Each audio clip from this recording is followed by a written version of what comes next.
Direction la Bretagne, en Ille-et-Vilaine. Dans l'une des villes les plus visitées de la région, nous partons à Saint-Malo. Originaire de la région parisienne, Jean-Yves Bordier est maître beurrier, fils d'une crémière et d'un maître fromager.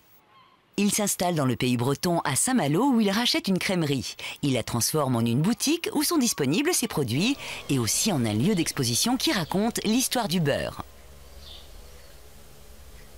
Fait de manière artisanale, son beurre est l'un des plus raffinés.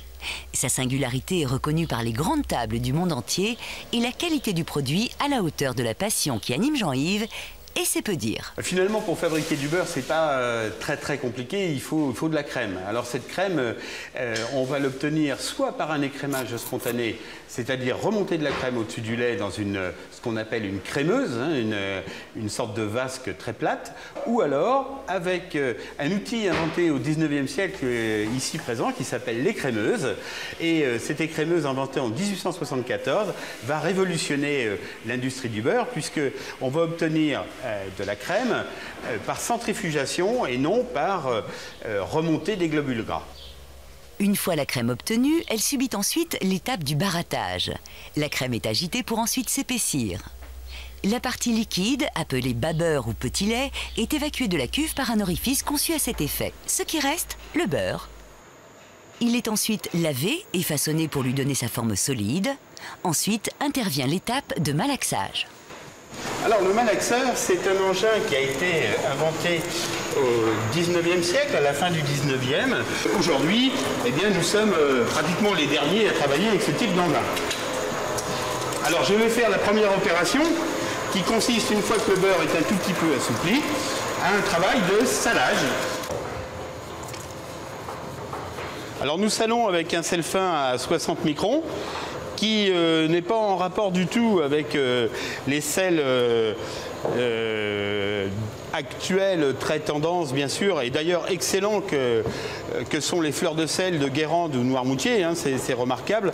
Mais dans le pays de Saint-Malo, on n'avait pas l'habitude de travailler avec ce type de sel, donc on travaillait avec un sel fin, granulométrie très petite, et qui nécessite des techniques différentes pour le salage. La molécule de matière grasse prend le sel comme une agression et cette opération d'agression va faire qu'elle va se défendre, cette molécule, en rejetant l'eau qu'elle contient.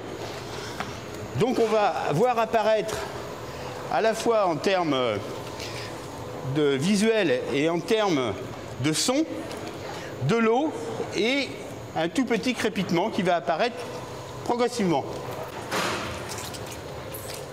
Et on va commencer à entendre le beurre chanter.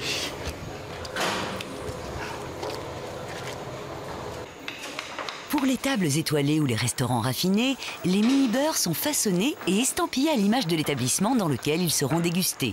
Ici, la Tour d'Argent. À chaque fois, les empreintes expriment des restaurants différents, des chefs différents qui vont avoir des salages, des humidités et des formes différentes. Un savoir-faire de grande qualité pour se passionner. Jean-Yves Bordier fournit les plus grands chefs français, de Guy Savoy à Alain Passard, en restant, comme il se définit lui-même, un maître beurrier artisanal.